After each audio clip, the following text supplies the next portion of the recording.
In this video I have a Sharp radio. Unfortunately missing a couple of knobs. Probably used to look like that one. Interesting little tuning dial on it, I quite like that.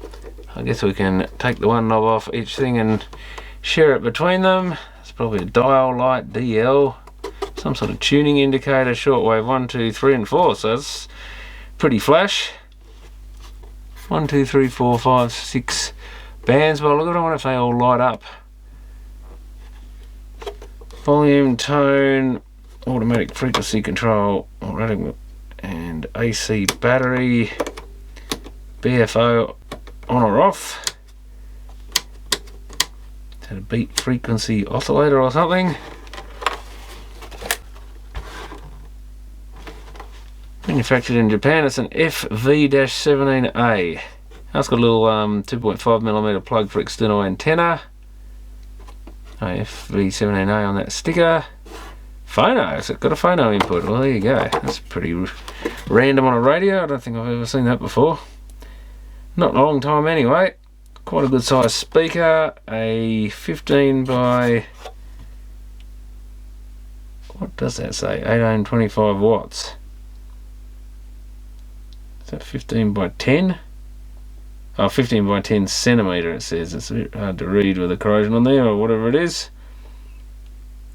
So that's a proper speaker. Where's the AC on it? Oh, that was that socket on the back. Oh yeah. Quite a good one. I don't know, the metal strip's coming off and getting bent. Does that come right off? I think I'll take that off. The other one's missing before it gets damaged. And what a weird, it's one of these ones with these weird plug and socket arrangements. It does have a switch, possibly to cut the batteries in and out, so I don't know why they've got an AC/DC switch on there. Normally that should be auto. There's bits of something floating around in there that used to be one of the, oh yeah, completely corroded off at one end. That was the battery, the positive battery terminal, I think, or what's left of it. Oh yeah, nice and green. So that's pretty standard with anything with batteries. But it's a nice looking old 70s unit. Looks like it was a fairly high-endish sort of one for just a mono radio. They had pretty amazing performance, a lot of these old Japanese ones. Pick up anything and everything. And now I've got an external antenna. I was picking up a bit of stuff on shortwave, so does that come off? What part is actually separate here? Is it a back panel? Must be, I think. Yeah, that's definitely a separate back panel. It's not acting like one, it's probably all corroded in place as well. There you go, something sticking it.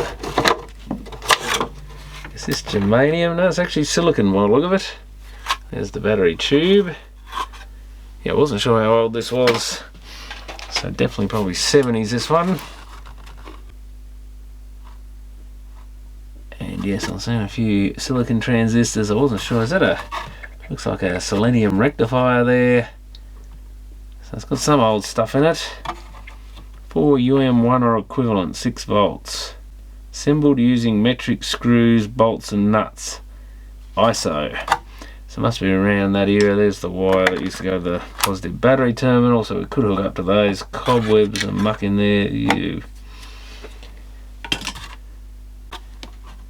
And nice little tuning cap there. Oh, we've got two. I was going to say there must be more than one tuning cap in this. If the FM just runs that little dial. That's quite a cool design. So that was the FM. What was the next one? AM, was it? Medium wave, yeah, and then it's got a completely separate large one. I don't think I've ever seen that before. They're normally all in the one multi-gang sort of tuning cap, because that's the sort of thing that costs money, so they tend to avoid putting it in there, much like a Panasonic or National of that area. Much like a National radio of that era, it's got a lot of these little dual trim caps in it. 1, 2, 3, 4 of them. Great big band switches. Oh, there's a ton of sawdust or something down amongst those switches, so they're probably not going to be the happiest. It looks like shredded masonite or something. Yuck. Yeah, with lots of muck falling out of this thing. So again, probably survived as a workshop radio or something. Yeah, there's actual lumps of wood chips and stuff coming out the bottom of it. Metal chassis. There's a transformer there, so that must be our mains. Can I work out? It probably dual voltage or something. Did it say?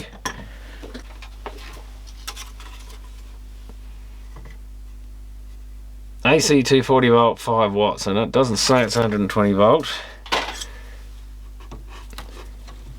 But you'll be lucky to find one of those cords. I have not seen one of those in 30-40 years probably. That is a rare old, they were very 70s kind of cords. So we've got a blue and brown as if it's active and neutral. Oh yeah, the other one's ground, so maybe it was actually grounded, I guess, for radio, and the switch on it is not used, so that's why it's got a separate switch. Yeah, maybe they, I mean, for back in the day, putting these sort of radios, if you put a ground on them, it did make a difference. I guess that's something I should do here. It's amazing, it could actually improve the reception quite a bit. You forget they even used to do that. All the old valve radios and that usually had an earth connection. So it's those two pins. Can I... You could almost fit a figure 8 in there, I reckon. But I think the pins are too... or the holes in the figure 8 are too big. Wow, that's pretty much made for one to go on there, but... unless I crimp it... oh, I guess we can try it.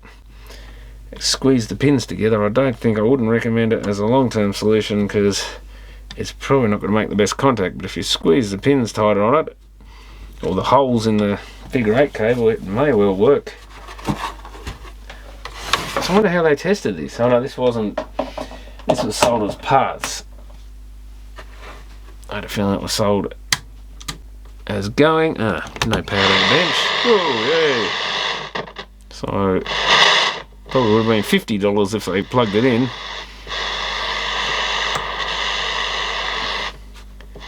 And I wouldn't have been worrying about it.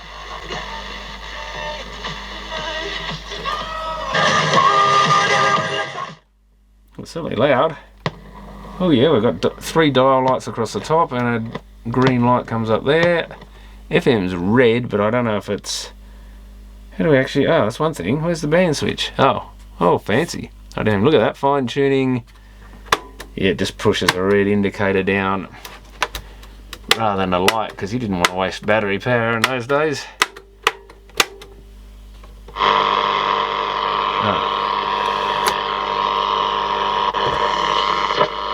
We'll know about this case involving Bruce.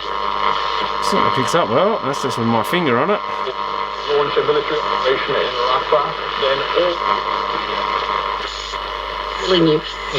One of the most memorable vanilla slices you've ever eaten. So that's great. I'm picking up mainland stations with my finger. That late scratching was love again. That's a local, I think.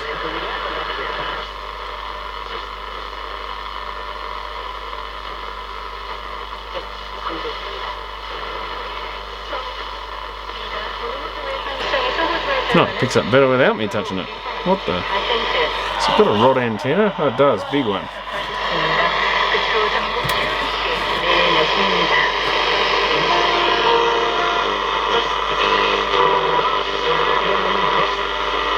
Got one John Flash at $21. Too speedy, too dainty. It's probably the northern Tasmania. I think there's 2 versions of the racing channel in Tasmania. What used to be 7HT, and I don't know what the other one is, 7NT maybe? Maybe an ABC.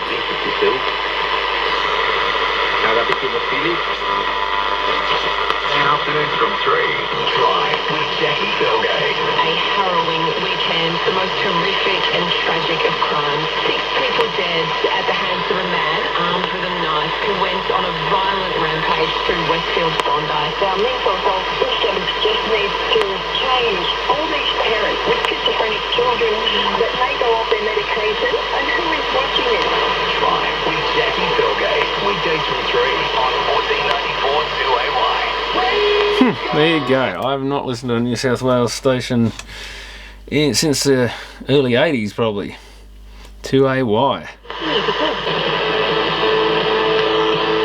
Exactly what I was listening to in the early 80s too, in excess. Yeah, about the same quality too.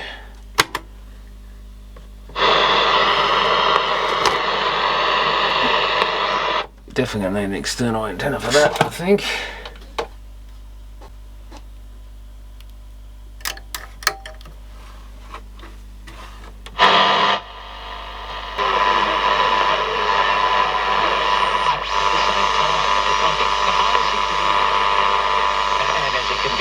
Not just horses but greyhounds too, is to keep your animal sound on a consistent basis. That's the No, that's on shortwave. good trainer and being a good conditioner.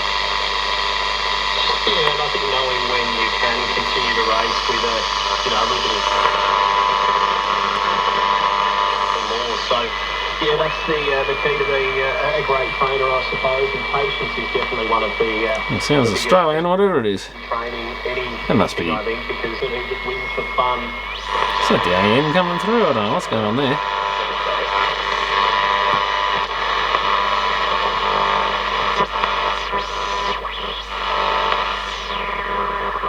1.6 megahertz. Should be well above. Unless they've got a shortwave station as well. Feels a bit chunky. Dial cords feels a bit horrible, or the tuning cap or something.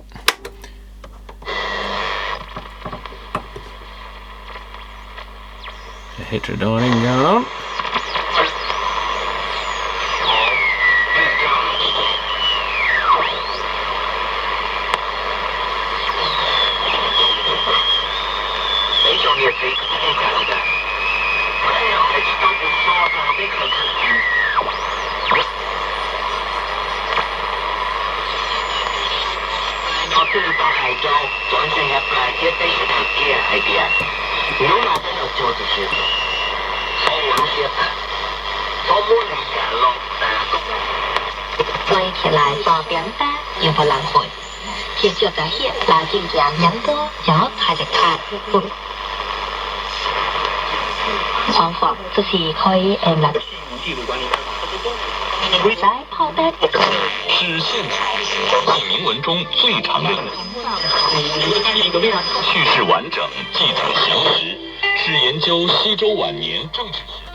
I hope they didn't all have small knobs like this on it, because you really want a big knob for tuning so you can get that fine adjustment.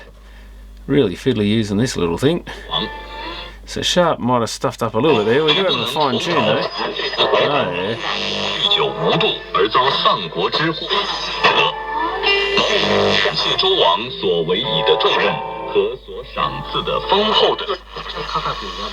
And request for full and members has become the ultimate in the Israel-Palestine conflict at the moment. Well, the US is exceptional in its virtually unconditional support for Israel.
shortwave 4 from 22 to 30 megahertz. It's either dead, the band's dead, or the radio's not working.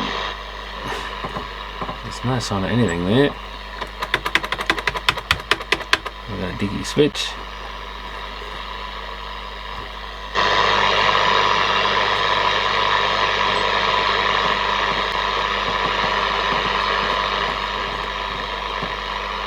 That would have been good for picking up Citizen's band, I guess.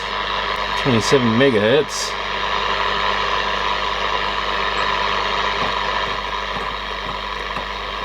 I think that's what it was, wasn't it? CB radio. The AM one, anyway. Well, it was worth buying just for that, although it's all Chinese stuff by the sound of it now. Oh well, worked alright on a figure 8 cable. Might give it a bit of a clean up of that. It's some pretty amazing reception. Maybe the atmospheric conditions are good for it as well, I don't know, but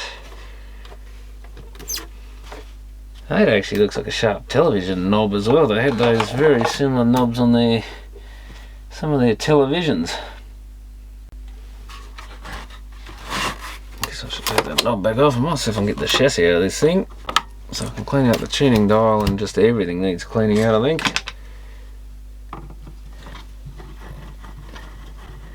And it would be kind of interesting to have a look at it anyway. Yeah, that's not a magnetic bloody screwdriver, is it? Or it's just disappeared.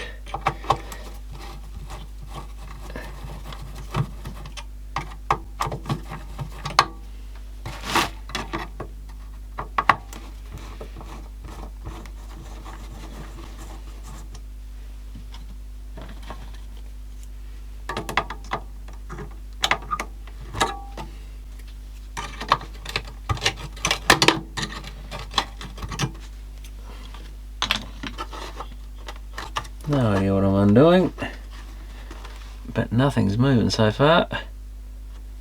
That's well, is that part of it? Oh god, who knows? I think that holds. That's going to be part of what holds it to the case, I think. None of these screws want to come out. Very hard to get out. That's probably. Is it? Yeah, it goes down a metal. Looks like this might be in 2 bits, I'm not sure. Maybe not.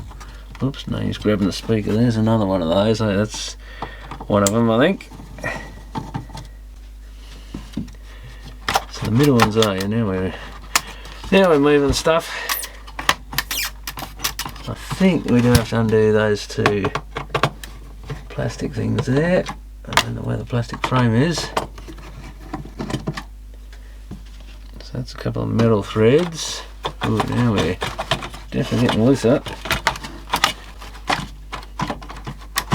It's got all those switches that they need to have the knobs removed. Looks like we've got it. So we've got a red. So we've got black, white. Probably shouldn't write all over the inside, but doesn't it? And what do they go? Oh, that goes to, oh god, there's a heap of connections here. Looks like someone may have soldered them. Well, is that just in the factory? Yeah, god. That could get messy.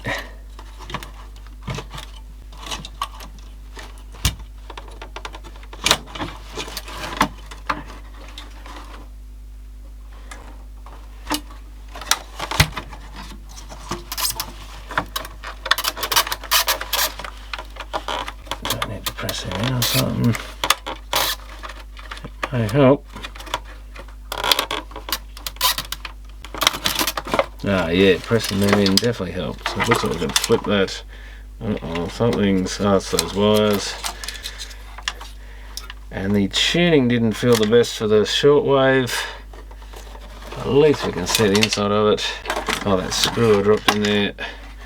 Better get that out. Massive speaker, needs all that dust cleaning out. One of these wires has come off already. Oh, that was, no, not the green light. Oh, it's a green and red light there, that's interesting. See, too many distractions when you're trying to do something. Oh, it looks like I just killed the green globe.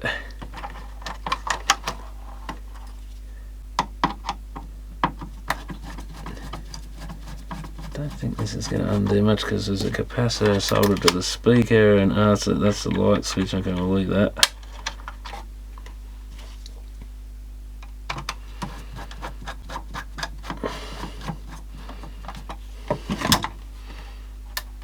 Damn it. Yeah, red and a green. Interesting. God, I haven't seen one of those little light bulbs for a while. I remember seeing those in things. Yeah, that's annoying.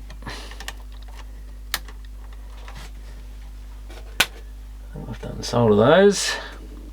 Then I can clean this thing out properly. Heap of rust down the bottom, which is of course the batteries. Oh, it looks like we've got a couple of possibly germanium output transistors, so they're probably alright in the audio stage.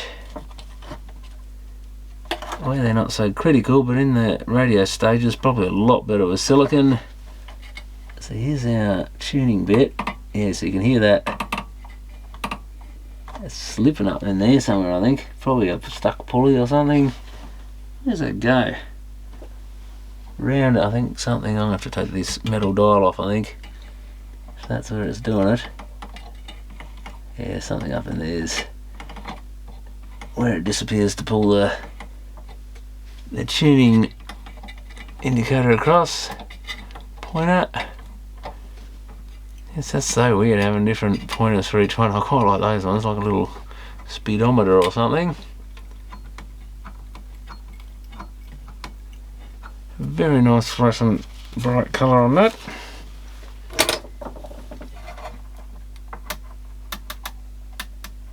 Not sure if the iron's hot enough yet. It needs a lot of heat to get it off that metal.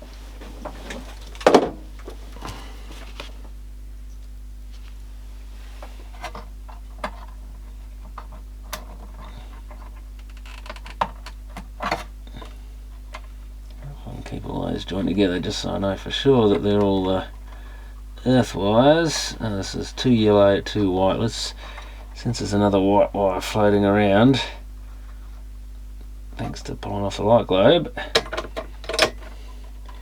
I guess we can almost put some LEDs in there maybe these days. One problem. Oh, actually, so we don't need to pull, that one's attached to the chassis, but we can solder that one back on because we don't actually need to pull it out.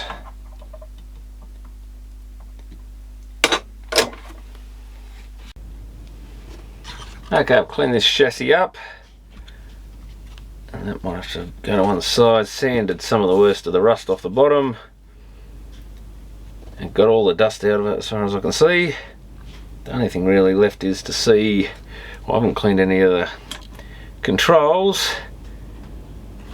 And there was also this tuning thing was a bit funny,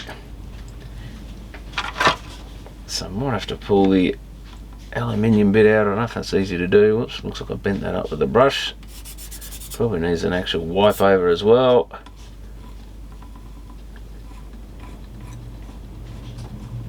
Seems to be working quite well now. Yeah, there's a little bit of a noise in it.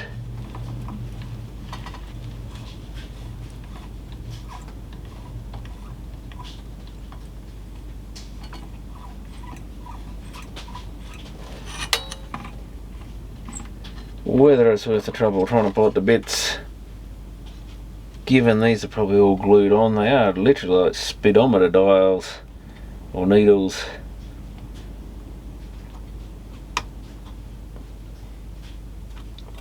And then we've got a piece of metal holding the wire. That should come out, but then this is like a T-piece comes up through the hole in this front bit of it, aluminium. Looks like there's a second layer underneath anyway. I think pulling that to bits might not be worth the bother. That's, yeah, that pulley's got a second metal plate. Oh, I see, there's a second metal plate under there with it's actually two little pulleys that go under this section. I guess one about there somewhere, and then that other one must come back diagonally. Oh, not quite diagonally. Where does it go? Yeah, it does sort of come diagonally from up here somewhere. Is there another pulley there? I can't see. Nothing around it, I don't think. Back down to this little copper bit and under, and it's quite a mess.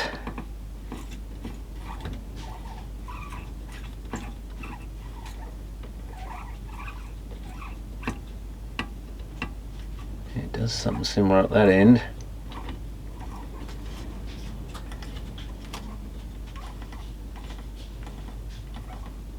Kind of clunky the whole way through, really. Feels like it's got little indents or something in it. I'm almost tempted to take it off the tuning capacitor, but that's a highly risky. So it could be the tuning cap's iffy. In theory, I could stretch that off there. I wonder if it's got a flat. Let's put it to one end. I can feel it in the chassis, whatever it is, but that still doesn't. Well, it does tell me actually, because the tuning cap's kind of isolated from the chassis. It does have a bit of weirdness with the plastic there, it's cracked or something.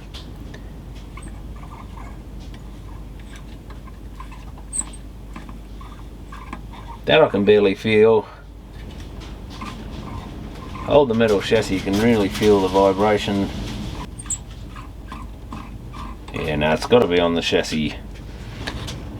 Which, like I say, could well be those little pulleys. Could it be? Ah, so here's the actual shaft bit. Comes up through here. Could it even be that? Could be anything, I guess. Let's see. It's a bit squeaky. I might even try oiling. Put a little bit of oil on there might help that bit.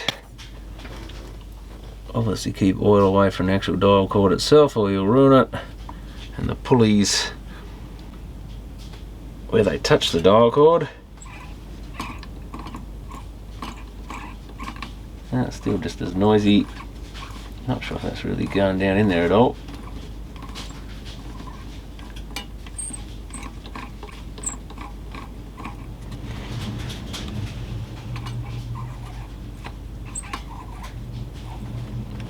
Don't think it's doing much at all. How's that held together? That shaft certainly is dirty still.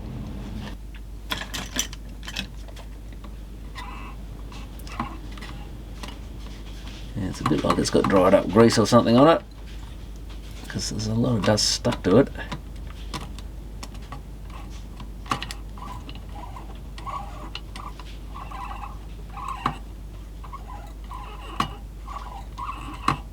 Does sound a lot like it's happening here.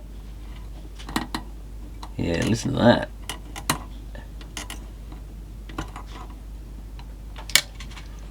It's a bit of play in that thing, but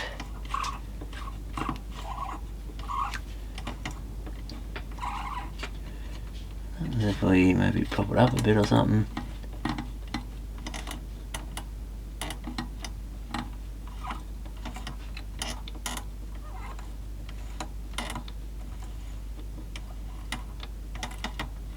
No, not making much difference. I'll put some oil on this.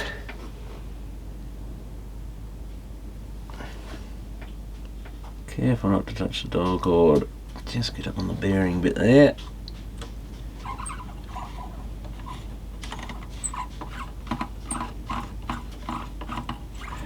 It actually feels a little bit looser now, so that's something. A bit easier to turn, but it hasn't cured any noises.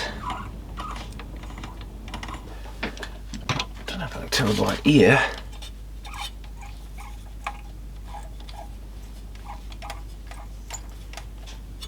Certainly seems to be noisiest at that little bit. Maybe if we take the circlip off and put some oil down in that very carefully.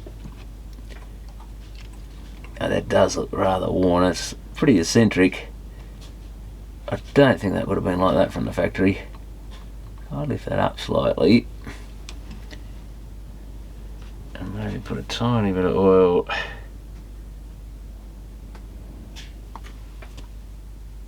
down the inside of it, and I'll have to wipe it off the top. That's perfect. Now I guess I can wipe a bit. Yeah, that looks like worn plastic to me, white powdery stuff on there.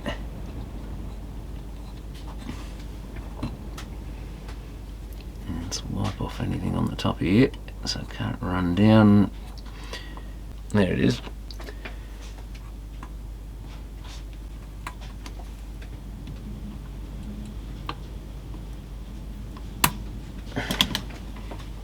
Oh, still a little lumpy, but it stopped that horrible noise.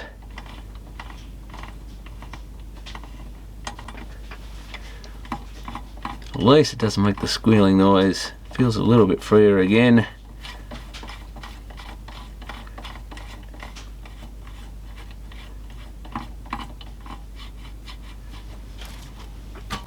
So that's a start. I would suggest someone use the shortwave a lot on this thing.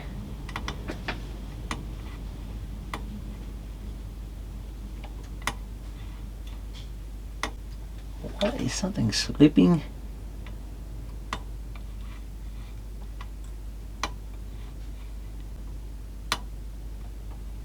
See something, that's why I thought it was that little pulley before. I think something on that length there kind of tightens and then goes loose.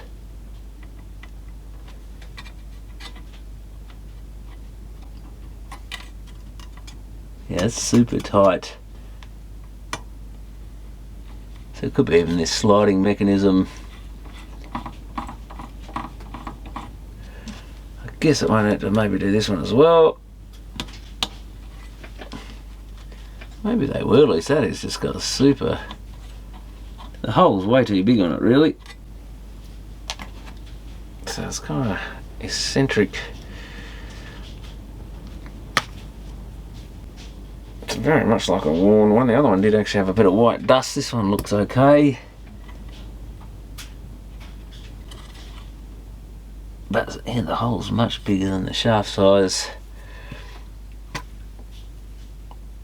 Might have to have a little bit of oil down there probably after all these years, especially with all that dust it had in it.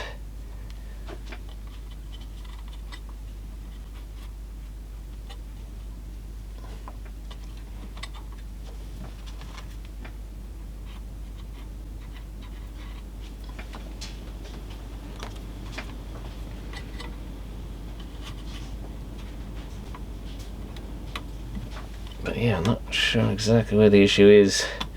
Something's binding up though and getting tension on it, but it's immediately making the same noise. Feels the same, a bit lumpy.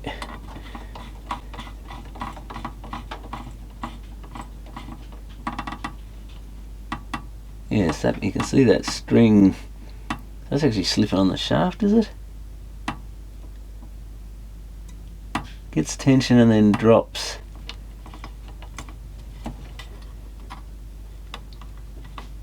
Is it slipping on this shaft or something? Who knows?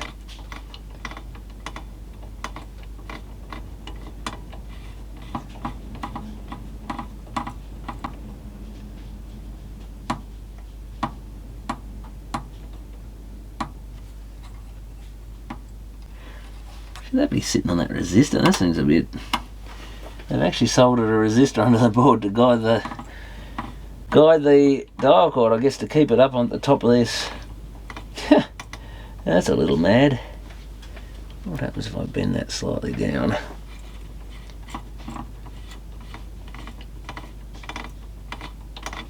No real difference.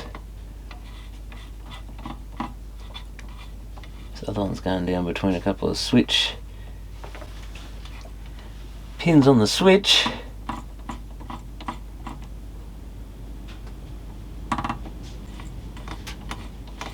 Adjusting the guides makes any difference. What a weird design.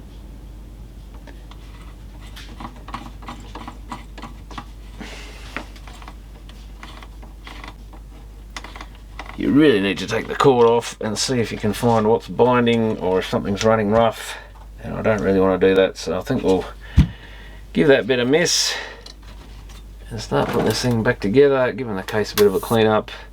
Still quite a bit of damage and stuff, certainly not mint condition. There is a fingerprint on there. I don't think I did that one. I think it's actually chemically eaten into the plastic. I was going to give this dial a quick wipe over as well.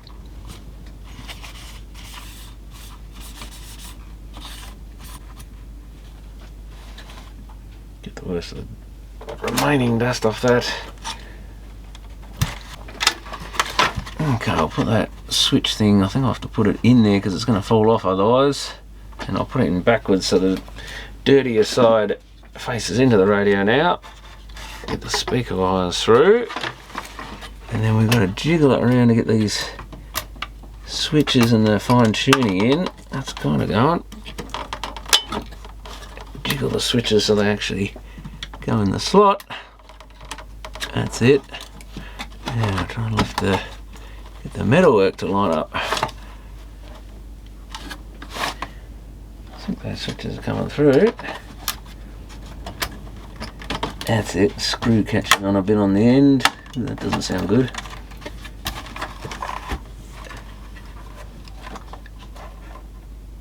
But that's all in place, I think.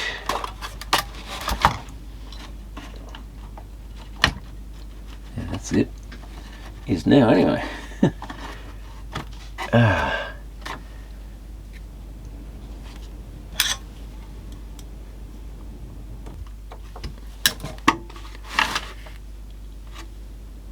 Probably should have soldered them back on down there, I guess, but can I fix this little green light bulb? Maybe we should be putting an LED or something in there these days.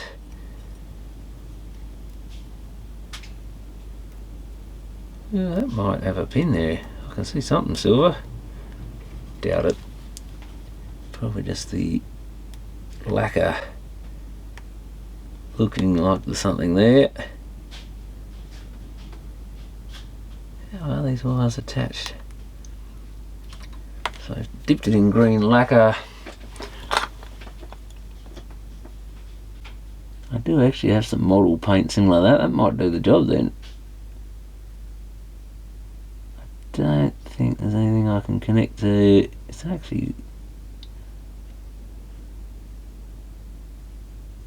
yeah, no, I think the pin's broken off at the glass as you'd expect. So that's a nice... ah, well, there goes the other one. Rubbish. Now what voltage are these, I guess? What voltage did this thing run on? 6 volt. I'll have to test these out, and I don't know if this other one's working. Where does it go to? This red wire, which makes sense, I guess. And the green wire goes to the green lamp, so that was nice of them.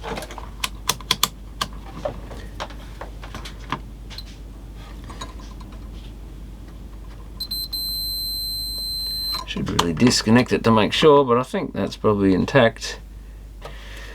Looks like I might have to, I've got to disconnect these other wires, chuck out those, or maybe I'll reuse those actually.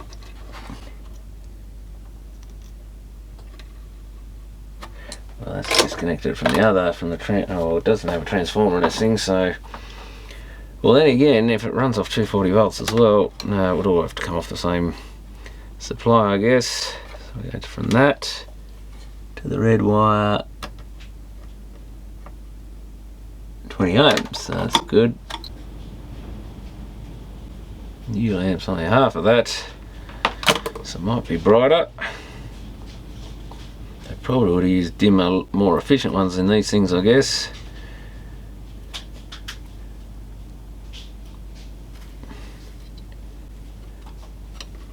So that was connected to the yellow wire. Let's just put that back together before I lose track.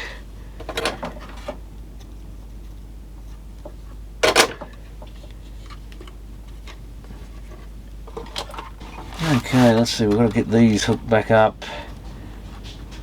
Luckily I marked them. Oh, that's the speaker output because it's going straight on that transformer, the black and white. And what's the red wire do? Did that go to the speaker? I didn't take much notice. It almost looks like it goes to the power here. Okay, I've got a clip lead back into that earthing thing for the lamps. Oh yeah, and that one lights up. That was the green one when I press the button. And I still don't know what makes this red lamp come on. Now, can I do anything? I think this battery terminal's well and truly had its day. It's rusted off, and how is that even attached? I think it was riveted on or something by the look of it. It's something gonna be hard to even solder to. Might even just chuck it away or put it in a bag inside here so it's got the original part. Yeah, that's the remains of the battery thing. That's actually eaten off the little pull thing to get the batteries out. And what was it? A red wire. I've got a green wire there. Red wire goes to a similar position on the circuit board.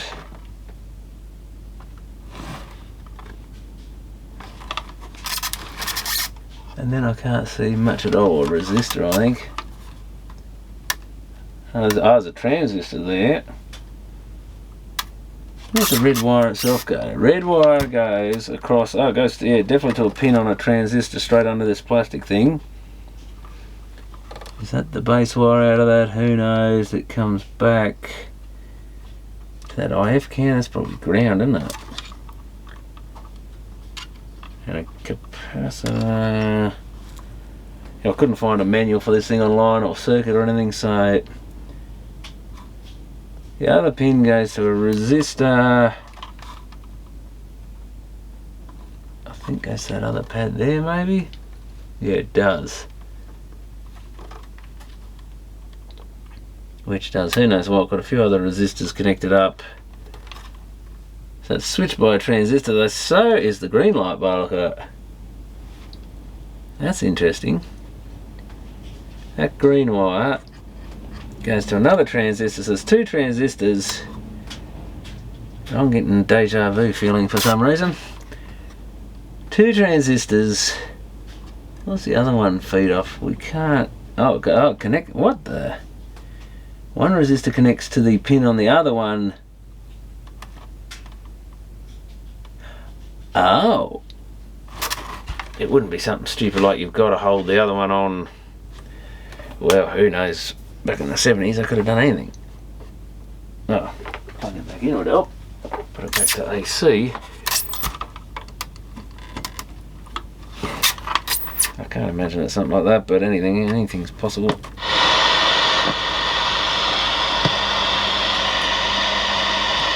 Oh, green hasn't gone. The wire disconnected. Yeah, the clip lead's not connecting well.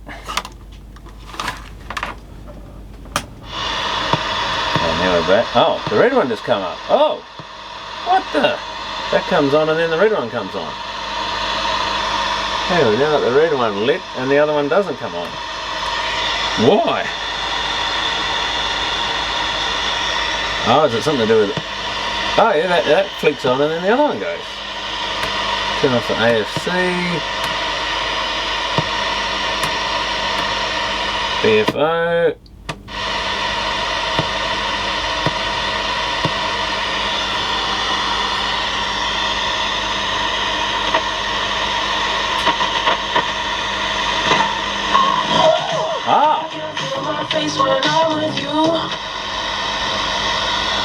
Now it's actually working like a tuning. It's got the red light on. Until is that because I had it tuned to stations? And yeah, so you've got to hold the button in, the dial lamp button.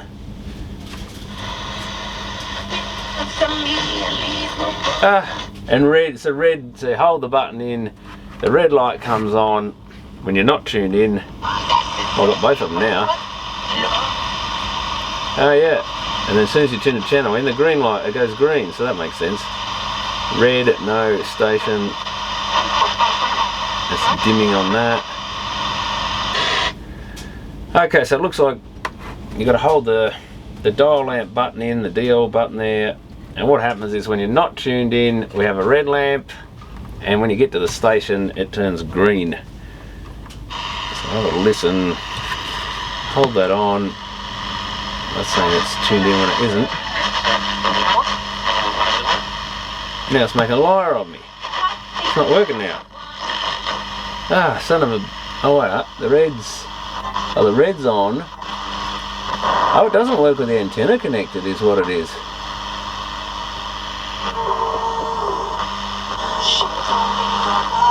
There's so much signal with that external antenna. That's what the secret is. Pull that off. That just fell off by accident. Hit dial lamp. We're on a channel. Yeah, turn it off and it goes red. Probably isn't showing up. Red lamp's on. Red lamp's on. Get a channel, it dims off and the green comes on. Switch is not real good on this. There you go, I'm getting a rough old bit of... No, that's not too bad. Untune red, tune in green. So those transistors do work in tandem. That's when I saw the resistor hooked to the other one. I thought it must be something. But the weird thing is if I hook an antenna up, let's try on AM.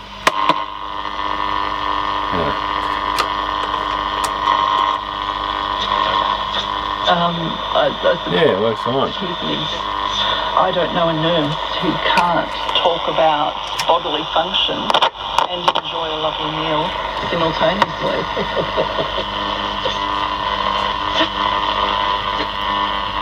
Other people around you will... It works normally there, but when I go to FM it seems to not function. Yeah, the other one comes on all the time with that external antenna.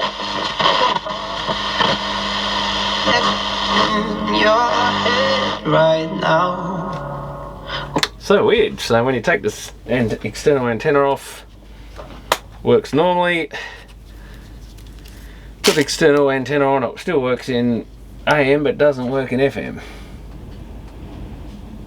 Very strange stuff. And I happen to have some green paint that should be very close to that one. I actually bought it for doing the top of cod bottles green because they make green lip ones and I didn't want to spend the money on one knowing I'd probably get bored of them fairly quickly. So I did it on a couple of old worthless bottles and this stuff looked as good as... a bit lighter green than this I think, but it made those cod bottles look exactly like the originals. So what even is it? It is glass and tile transparent paint. Lefranc and bourgeois I guess.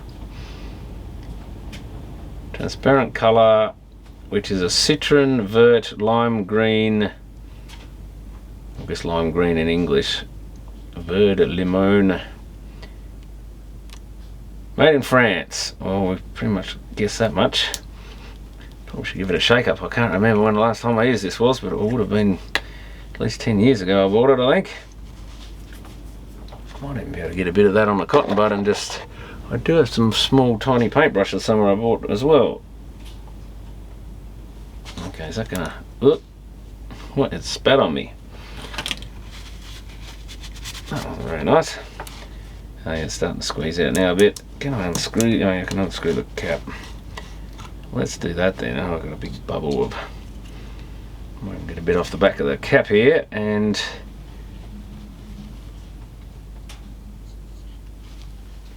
go over that lamp. Yeah, it's a bit lighter in the green colour, but as long as it's green... I forgot I actually had this. I could have used that in that tuner I did. Or I put just a clear globe in because the little rubber bit had failed on it, been cooked on it or whatever. Actually, what I will do is I'll put it right onto the terminals, I think, because that'll cover any yellow getting out of the... or lamp orangey colour coming out of the base of this thing. Those other ones have been fully dipped in it. Otherwise you'll get a bit of a clear light plain incandescent coming out of it, and I will have to solder some... I'll just unsolder those, or at least one of them, and put some heat shrink on there. I think this does take quite a while to dry. Yeah, in comparison it's definitely a lighter colour than the other one. That was a nice deep green, but at least we can fix this. And at least I know how it actually operates now. So that's kind of a cool little indicator thing, but of course it makes sense being a battery operated unit. The fact they've got an AC-DC switch in there, you think they would make the thing come on when you're in AC mode, that you could actually make it. I wonder if there's a spare contacts or anything so I could make this so it runs all the lamps when in AC mode, and you've got to press the push button in DC battery mode. That would be the ideal way of doing it, probably. Okay, so I got these lights fixed. Ideally you put an LED or something in there, but I'm not really intending to use this. The green one that I put in there is actually pulling a bit too much current and dimming the other lights. If we get this on, you can see we're in green at the moment. There was shorter options, but Banks. When it goes red, these other lights light up a bit more. You might not be able to see them at the moment. Or any other religious. And almost just takes. Picking up a lot of mainland stations. There's those lights. Let's see, they're on red. I probably haven't got enough signal strength here. And you can see them dim down a bit. Every time it goes green.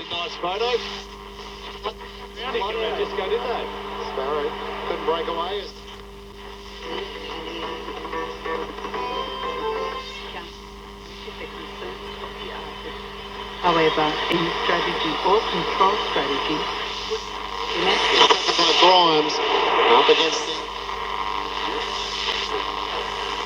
in the starting area. That was his first goal in AFL footy. Must be picking up every ABC radio station around the country. She's there. Talk to the German Chancellor Olaf Scholz.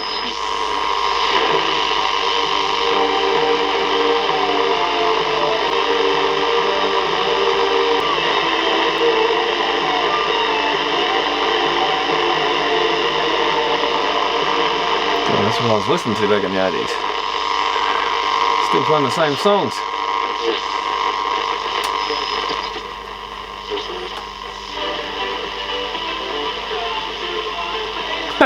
It literally is the 80s music still. So the music hasn't changed in all the years since I last listened to it. Melbourne's Magic 1278. Classic hits from the 60s, 70s and 80s. Finance and trade-in deals available, but hurry, stock is selling fast. Don't miss Werribee Isuzu Utes 2023 run-out sale. On now. Drive through to Werribee Isuzu Ute, Old Geelong Road, Hoppers Crossing, or visit werribeeisuzuute.com.au. LMCT 114. Hi, it's Rachel from Red Energy. Round the clock, we've got exactly what you need. Like Giddy Up with Gareth Hall. Join me for Giddy Up with the biggest news and opinions every morning. Saturday Trackside. Here I come, baby! Let down! And live shows every night. Listen live on SEN Track and the SEN app. SEN Track, your home of chasing, pacing and racing every day of the week. I have to say, That it's kind of crept up on us. The fact that we now are all unpaid labourers for the Googles, the Apples, the Metas of the world. There's been no straight talk about that. Why not? Brazilian President Luiz Inácio Lula da Silva says he wants to organise a meeting where he hopes to develop a strategy against extreme right-wing trends. I'm trying to see if we can hold a meeting with the so-called democratic presidents on the occasion of the meeting of the General Assembly of the United Nations, so that we can define a strategy on how we're going to confront the growth of the extreme right on an international level. Lula adds that left-wing, progressive and democratic sectors must organise themselves internationally to tackle the political trend. He has also reaffirmed his call to promote South American integration. Well, thank you very much. That was Tian Wu with Headline News. Mr. Singh in the Chinese capital. Coming up in business, Tesla reports declining revenue in Q1.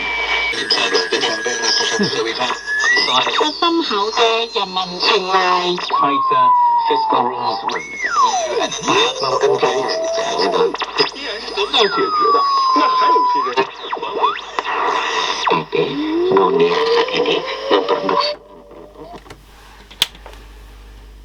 Oh well, but the only thing different to the 80s is there's no Morse code anymore. There used to be a lot of Morse code signals. Probably more so than actual voice signals, I think, back then. So it's changed a bit, but that tuning indicator is something a bit different. But yeah, of course you've got to hold the button down all the time.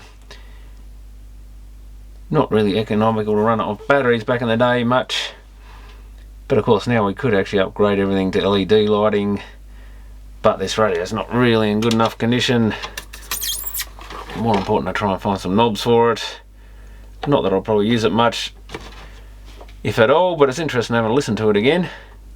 Some of the old shortwave bands and stuff, it's all sort of been replaced by China now by the look of it. It sounds like possibly BBC World Service still going. And that was one of the only voice ones back in the day anyway, I think. Wasn't an awful lot of stuff other than a lot of Morse code I remember being on there.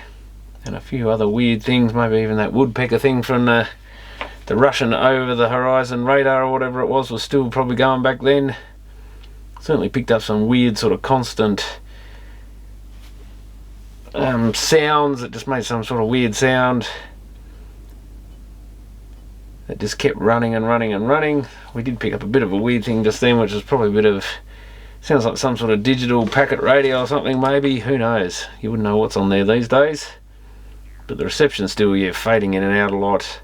I probably should turn off all the computers around here, would be of benefit, since I think the computer's uploading something at the moment, so that's probably making a bit of noise. Didn't seem to be as many channels on. I thought Shortwave 1 had more yesterday or whenever I last looked at this. But at least the light's working again. I've worked out how the red one works. So even on the shortwave sometimes it wouldn't go to red at all because the signal's too strong or something. And oh yeah, I've got to put that, there is an aluminium strip here somewhere. I took off this thing, it's missing the other one anyway. That could be glued back on, I guess. Certainly look a bit better with that on there. I guess it's possible, probably could make something up for the other side. That would make it look a bit better. But yeah, it's not in great condition. I think the antenna's still intact on it. It's got one of these, it's got the good one that you can, well, in theory, when it's not as tight as this one, you can slide it down inside there. So that was a really good design to keep them safe. And you could either just put it up, a few little bends in it, and you could put it on an angle. And we don't need to hook up the antenna because it just presses on those little metal fingers.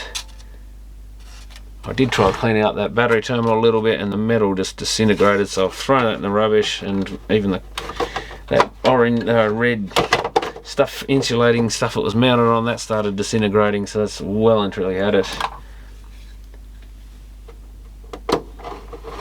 So that's just gone in the dumpster. And we need, I think we're missing, oh no, we do have 3 screws for this. That's interesting, it opens up. I wonder if that's to put a power cord in. That would have been your power cord storage area maybe, where that speaker is. Well, you could put them in the battery thing, but I guess if you had batteries in is when you wanted to store your power cord.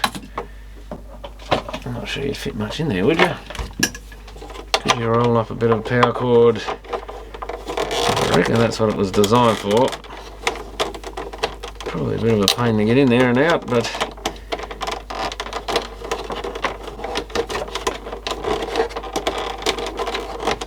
if you had a fairly short cord, certainly not going to fit the plug-in. That's the only problem. How do you fit the plug-in? Maybe does it have a way of letting it? No. Oh yeah, there is. There it is. Ah.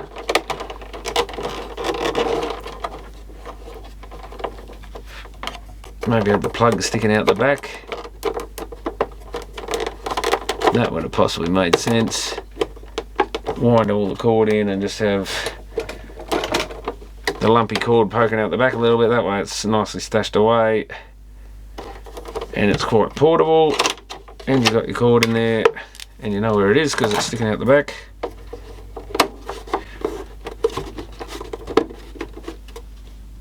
Yeah, it must be the reason it's got that little, because you can't have it plugged in and coming out there, so, and you definitely wouldn't fold it up the other way, so yeah, that must be what they've done. Yeah, interesting. Oh, how do we... Oh, that must switch automatically, I guess, when you plug in the phono input. I guess we can just check that, but it should just put a 3.5mm plug in there. It should cut the rest of the sound out, I would think. It's very painful feelings, and it can be... I wonder if we can even inject the signal in there, but that is a stereo plug, so it probably won't help much. There it is. Oh, so cool, so you can actually plug a phono into it. Plug a record player into it. That's not a bad little extra feature, so it was definitely a more high-end radio in its time. Would have been quite expensive relative to just a little transistor radio or something. Pretty rare to see more than 2 bands on the shortwave, but it wasn't completely unheard of. So yeah, quite a nice little radio. It sounds quite good when it does actually get good reception, which is the problem. You don't, besides FM, it's very hard to get decent reception. The shortwave tends to fade in and out. And yeah, AM was never the greatest unless you've got a good antenna on it, and even then it's not the best. Pretty noisy. So an interesting old piece. I mean, it's about the size of a mono cassette player, so quite a large radio.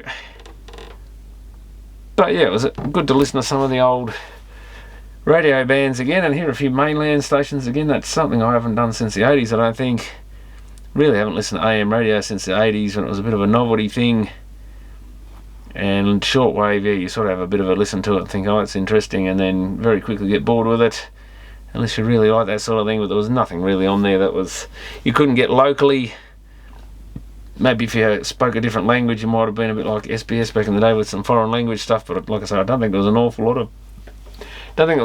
of vocal stuff on there, of voice and stuff. It was mostly, my memory of it was a lot of Morse code, and that was the main thing you picked up. But anyway, that's gone for now, so thanks for watching.